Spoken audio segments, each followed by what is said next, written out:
I want to clear something up today. Um, you may have heard me say a lot that you, as an individual, are not broken and do not need fixing.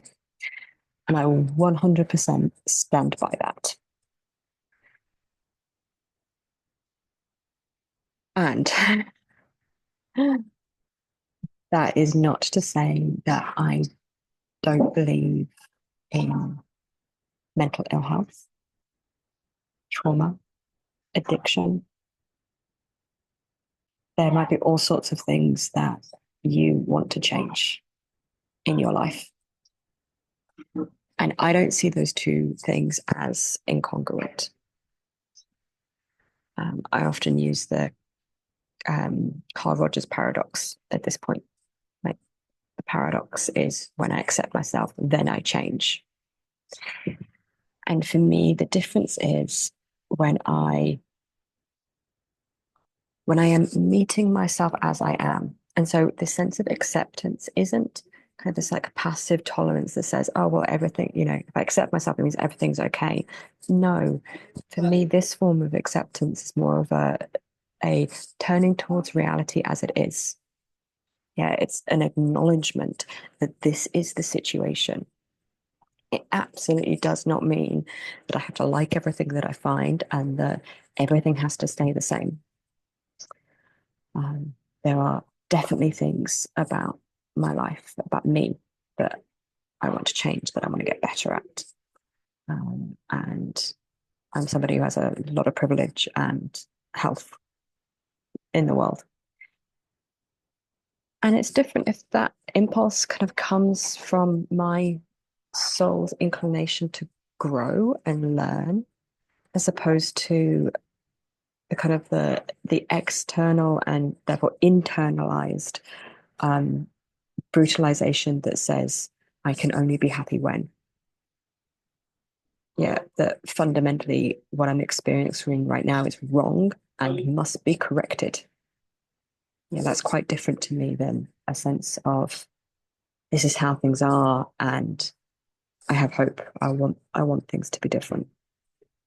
And I think this applies both at a personal level and social. Like we as a as a species, as a society, absolutely have got to change some things. We are killing ourselves. We are killing ourselves. We are killing the planet. Um, we are collectively responsible for the suffering of billions of people and more than human life forms. And so we absolutely have to come into contact with that reality to really acknowledge the impact that we're having, the harm that we're doing, to to understand why some of those mechanisms, how some of those mechanisms work, so that we might do better, so that we might do something different. It's one of the things I love about the active hope spiral. It really brings us into connection with reality, with our pain for the world, pain for ourselves, before then inviting us to imagine what a new future might look like. And it doesn't stop there. The beautiful thing about the spiral is it then continues and asks you, okay, and what are you going to do about it? Doesn't mean that you have to fix it all. Doesn't mean that you have to be a superhero and change the world. But the stories of our lives, the stories of our world live through us. They live through our actions.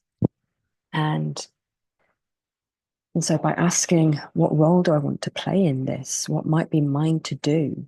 What action might I take in response to this pain that I'm being with, this future that I want to create for myself, for my family, for my community, for the world? What am I going to do about it? So I hope that clears things up a little bit. That what I'm talking about when I talk about acceptance is not passive. It's not saying that nothing needs to change. I think it's nothing I want to change. But it's first coming into this deep acknowledgement of reality, of being with all the feelings, and then allowing those feelings to move me into action in the places where I can. I think so much of us waste so much of our time and energy worrying about trying to control the things that we have no influence over. And in doing so, we reduce our capacity to influence the things that we can. It's a serenity prayer, recognizing the difference between the things that I can control and the things that I can't influence. And bringing the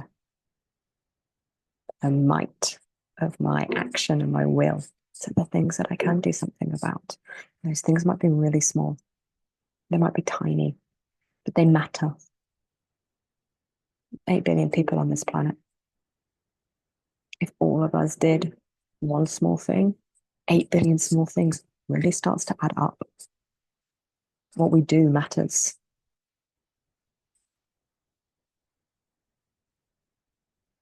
So if we want to see a different world, if we want social change, environmental improvement, if you want to live a more meaningful and fulfilled life, that starts with you. Doesn't mean that you're broken though. Reminded of a beautiful Joanna Macy quote that I will probably butcher, but I'll make sure it's in the notes correctly. That we don't have to be perfect. We have to be healed in order to heal the world. It's through stepping up to heal the world that the world heals us. So I guess there's some rallying cry for all the perfectionists out there who are waiting to be perfect, waiting to be happy, waiting to for things to be just right before we do something. The time's never coming. So what are you waiting for? All right, from that, I'm going to end, and I will see you next time.